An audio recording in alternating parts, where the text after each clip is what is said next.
Hello, friends, frogs, and happy people. How's everyone doing out there? I am so glad that you're with me. I have a couple of new subscribers. I have people commenting on my channels. I have reached Australia. I am so excited. I have a viewer from Canada. I love hearing from that person. And now I have a person from Australia that I've reached, and I think that's awesome. I have new subscribers. I'm really, really excited about that. You've reached Cassie's Corner. I am Cassie, of course, and this is my little corner of YouTube. This is usually where I go when, a corner when I'm like shy and aggravated. You hear my dog, fussing about something. Quit it, Uddy. But anyway, I just recorded this like 29-minute video, and it didn't record. It didn't take. Kind of made me mad. And it was perfect. It was lovely. I had the right attitude. I had the right words going on. I had everything going, and then it just did not take. It happens sometimes. That is what happens. But I'm so excited that I have new viewers. Thank you so much. I'm glad that what I say, I didn't think I had anything to say to people. I didn't think I had anything of value to say to people. So when people are commenting me good thoughts and good words, I'm really excited about that. It makes me feel good because I didn't think I had anything to say. My children thought I should start a YouTube. Of course, I thought it was just a joke. And then my grandson was just excited and said, "Hey, you need to start a YouTube channel." So it was really because of him that he was started this channel. I don't like that my face can be seen. I don't like that I am made vulnerable.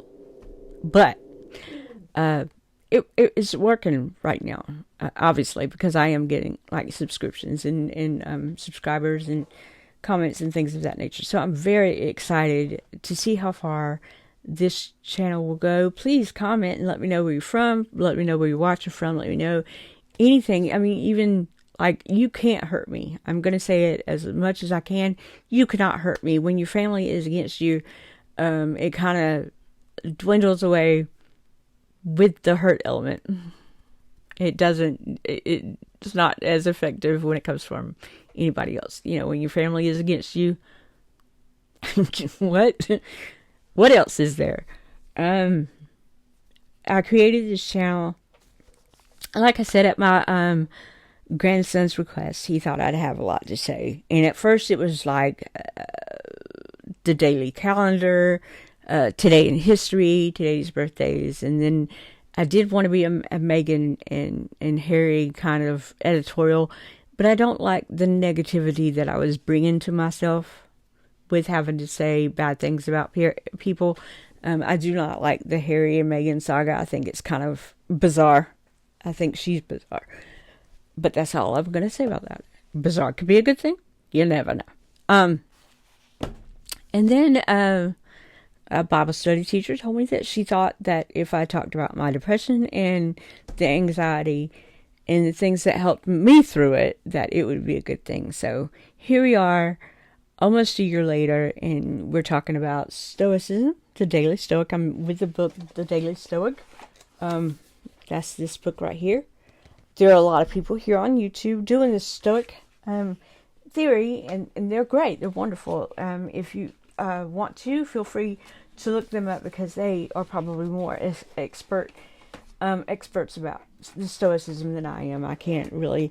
I do know that the Roman soldiers used it in a way that was peaceful in their mind, that they could deal with the battle, so that when their enemies were expecting a rile out of them and they didn't get it, it kind of threw them for a loop, and they were probably more able to conquer their enemy more, because they didn't get the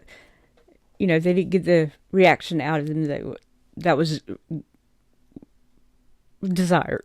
It didn't make them mad. And I believe that Stoicism also, I'll say this too also, again, I believe it had Stoicism was closer to what Jesus. I mean, he's with God. You know what I mean? He's in the Bible. He's holy. He's perfect. All that kind of thing. But if somebody was to rile him up and try to excite him, they didn't get the answer out of him. He didn't walk with the rich people and the high and mighty or anything of that nature. He walked with the prostitutes and the lepers and the blind people and the afflicted, that kind of thing. But if somebody challenged him, he didn't get angry and he didn't shout and he didn't make a big deal out of it. He didn't say, "Oh my gosh, you hurt my feelings. You don't believe a word I say. Oh my gosh." It wasn't like that for him. He did it calmly and with a lot of class and humility. He dealt with people in that way. And I feel like Stoicism is that of his thinking. I'm not going to give you the reaction you want out of me because I know what I know. And I believe that. I honestly believe that. So, it is a theory. Stoicism is. It is a theory that people deal with every day. A lot of the celebrities, if you're into that kind of thing, I'm really not. I could care less about celebrities. Awesome. They're famous. They have a job. They go home and they close their front door just like everybody else. They use the bathroom just like everybody else. There's no reason to fawn over them or think of them as heroes. I think the people that are on the front lines of any war that we've ever fought, I think those are our heroes because they're doing something that I couldn't do. I can't go out there and fight for someone else's freedom. You know what I mean? I think those are our real heroes, and I think they're getting paid less than the celebrities and the football players, basketball players, the anything of that nature. I think they're getting the raw end of the deal. I really do. They're fighting for our freedom. They're fighting to keep us alive. They're fighting so we don't have to, and they're not getting paid. Not getting paid well. It's my thought, my opinion. Correct me if I'm wrong.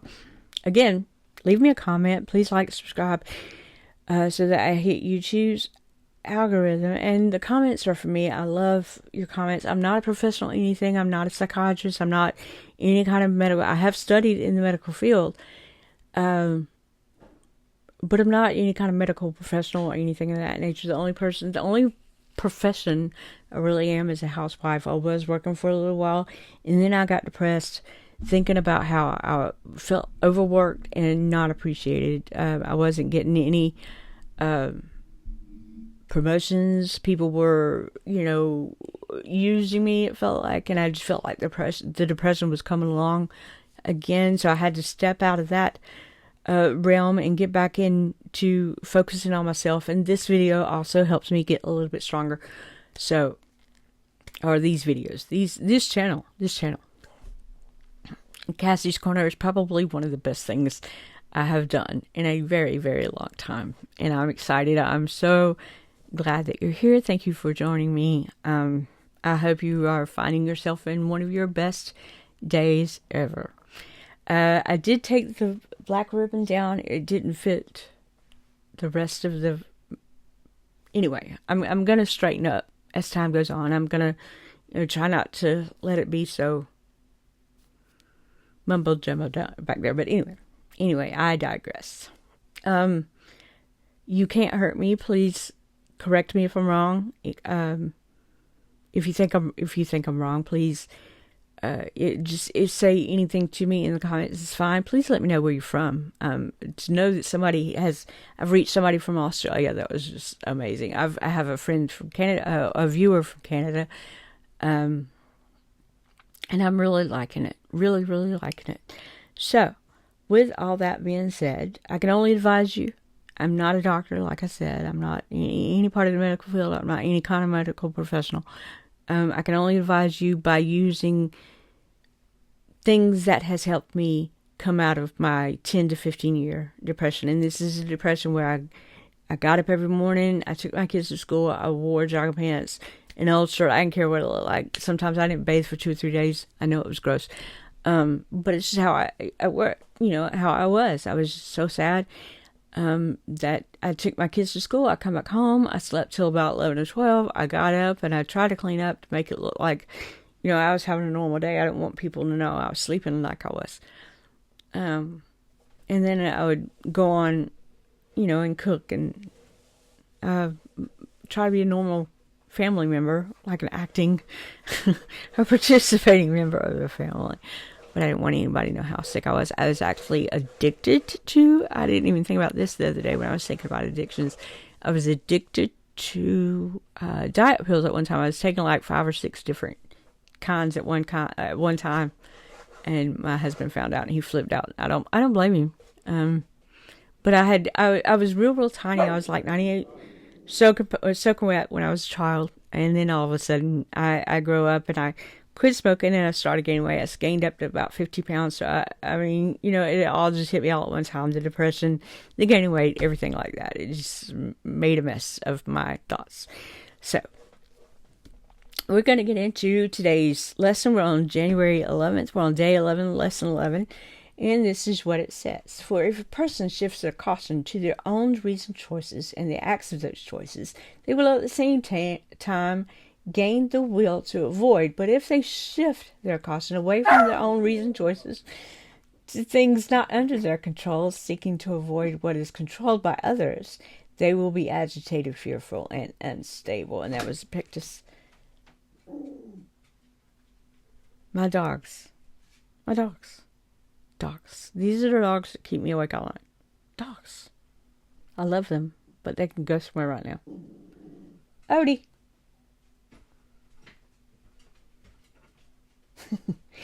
The image of the Zen philosopher is a monk up in the green, quiet hills or in a beautiful temple on some rocky cliff. The Stoics are antithesis of this idea. Instead, they are the man in the marketplace, the senator in the forum, the brave wife waiting for her soldier to return from battle, the sculptor busy in her studio. Still, the Stoic is equally at peace. Epictetus is reminding you that the serenity and stability are results of your choices and judgment, not your environment. If you seek to avoid all disruptions to tranquility, other people, external event, stress, you will never be successful. Your problems will follow you wherever you run and hide. But if you seek to avoid harmful and disruptive judgments that cause problems, then you will be stable and steady wherever you may be. Such truth to this entry. You cannot hide. You cannot run from other people's judgments, but it is imperative that you learn to deal with them. My mom would always tell me that she knew who I was. She knew how I was going to act. She knew how I was going to behave about certain things. She didn't know anything. For one, she was, and I'm not talking bad about anybody, especially, my deceased mom. But she was too much of an alcoholic to think about what I may or may not desire. She didn't delve into me like that. She didn't ask me questions. She didn't ask me what my desires were. She didn't ask me, if I was okay. She didn't do anything like that. It was all about her and her life. And then, I do live with my brother and sister. I did live with them for 18 years. And then they didn't know who I was either. They had no clue. Nobody was asking me questions. Nobody was trying to get to know me. So they thought they knew what I was going to react to. They thought I knew how I was going to behave, but I proved right in the end. They had no idea how I was going to end up. They had no idea how I was going to react to certain situations. There were times where people said things, maybe my brother said things, and I did overreact to certain situations because either he was joking or he may have tried to rile me up and he got the reaction that he was looking for, and he made, he laughed about it. So, and I think that's what these Roman and Greek ancient philosophers were like. They were like, if we treat our enemy a different way than they're expecting, then we can shock them and maybe, win our battles that way.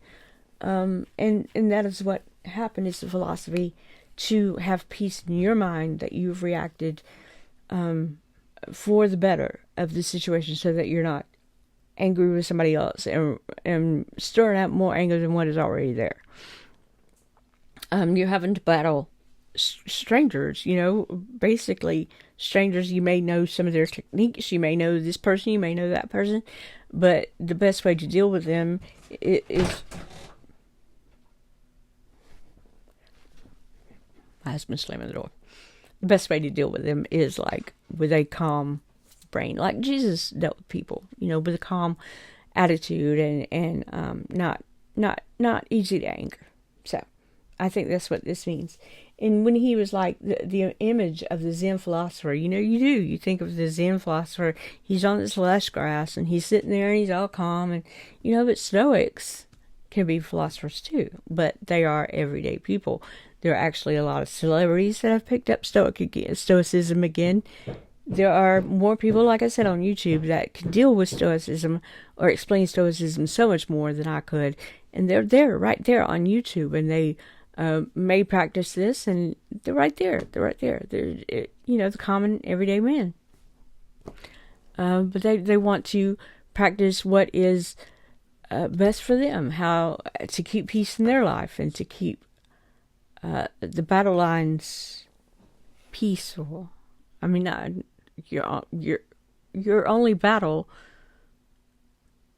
as a person is with a strange person. So why rile up more anger and lead yourself in a position where you're like, wait, was that the best thing for me to say? Was that the best thing for me to do?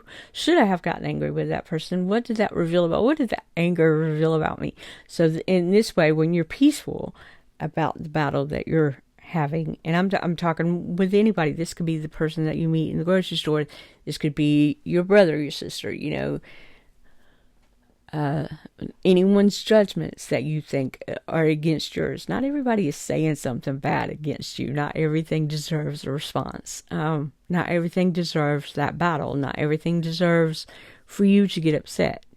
And even though you're angry and depressed and anxious on the inside, and you're thinking the worst of everything, they don't deserve the person that you're speaking to, even though they may have said something that upset you. They really don't deserve for you to go on a rant about what they said or about what they thought, because you're battling depression or you're battling this anxiety, but they don't know you. You're sitting across from somebody. Do you really think that somebody's sitting across from you and saying, hey, let's see what triggers her? No. No, and I don't think Jesus thought that way either. I don't know. I just don't. I think he dealt with the best situation that he knew how, and he did it peacefully. And he, corrected people without battle-like words, without turmoil, without having to question himself later. Of course, he was perfect. He was God's son. But that's that. That's where we are. That is where we are. And I'd like for you to keep that in mind when somebody says something that you think, oh, they're out to get me. They're trying to hurt me. Are they really? I mean, because they don't know you're depressed, or they don't know you're anxious. They don't know what's going on. My mom thought she knew me. She had no idea. She had no idea. No idea. And she would try to make it a battle. Oh, I know you. And I just had to say, okay, Mom, whatever. You know me. Okay. I was usually right. About that. So how's everybody doing today? Have you completed your plans for the weekend? Has everybody got their Christmas ornaments and trees out? I hope so. No, you don't want to go this long in January. I do have a friend. She used to cut my hair, and in her haircut studio, she used to keep a Christmas tree year round, but she would it would be a seasonal tree is what it was. But she would decorate it to the seasons, but it stayed up year round. It was awesome. Nice to see. Nice to see somebody celebrate the holidays in that way. I got on a tangent earlier. I was looking through YouTube, and I was doing the DIY. I love to do crafts. I love to do anything with my hands. And I just, for once in like a long, long time, I was like, oh, I want to know how to do that. Oh, that's a cool idea. Oh, okay. So before I actually got on here, I was into the DIY kind of videos. So that is what I was doing before I got on here. And then my spouse is still doing the bathroom. I'm proud of him. He's been very tenacious, very determined to get that done. Working during the days where he has to work, a full-time, he still works a full-time job, but he still comes home and tries to clean up here and try to do something there. So he's very determined to get that done. I'm very proud of him for that. So it's coming along. Everything takes time. Things take time. There is no quick fix for anything. And if there really is a quick fix and there's a shortcut to something, it can't always be a good thing. There has to be some kind of payment. There has to be some kind of, what is it I'm looking for? Sacrifice. Think about what I'm telling you. There is no shortcut. There is no shortcut. So, with all that being said, please find that great big belly laugh today. Find something that you appreciate. Find someone that you appreciate. Even if it's yourself. Say, hey, I'm glad that you thought this way. I'm glad, pat yourself on the back. I appreciate the way, say it. Say it to yourself. Say it out loud. You may not want to be anywhere near somebody because somebody may think you're crazy. And maybe you are. It's all right to be crazy. Crazy is wonderful. I don't mind being weird. I really don't. I don't. It means I'm one of a kind, right? I really appreciate I used to be the one when I taught school. I taught special needs, and I was like a paraprofessional. I was like a teacher's aide or whatever. But there would always be this woman that would always be in a hurry, or she was always trying to race out the door, or maybe she just didn't pay attention or whatever. She would always have maybe toothpaste on her shirt, or something would be on her face, or maybe her pants were not zipped, or something of that nature. And I was always the one that would be like, pull her to the side and quietly tell her, you have toothpaste on you, you have this thread coming off, you have this going on, you have, and she would always thank me, thank you for being who you are. Because, you don't know how many people I've talked to that probably have thought that I'm some crazy slob, and I'm like, don't worry about it. I don't want you to come up to anybody else with something, on your shirt. I want to discreetly tell you. And she knew what I was about. And I think that's the best kindness that you can have, is to be that person. I mean, if somebody has toothpaste on their shirt, if they act like they don't care, that's fine. Don't mention it to them. But if they're in a school or professional, I even did it to a sheriff once. Like, we were in a courtroom, a courthouse hallway, and the sheriff had on his tan uniform, but there was this bright red string just hanging from it. I'm like, look, I'm going to reach up and to your chest. Please don't attack me, but you have this red string and it is driving me up the wall. It is not matching your tan uniform. Please let me get this string off you. And he just looked at my husband like I was a nut. And so I am. It bothered me. Find your great big belly laugh today. Find something to laugh at. Even if it's me. I don't care. You can't hurt me. When your family's against you, nobody else can. Nobody else can hurt you. Find a great big belly laugh. Find somebody to appreciate. Find something to fall in love with again. That would be awesome. Fall in love with the sky. It is 49 degrees outside. Maybe I can go outside and work on my garden and fall in love with gardening again. Since it's too cold to deal with poison oak and things like that. But knowing my luck, it happened anyway. Y'all have a good day, and I will see you next time. Thank you so much for joining in. Again, leave me comments. Let me know what you think. Like, subscribe. And I look forward to meeting all of you. I really do. Y'all have a wonderful time. Thanks a lot. Bye-bye.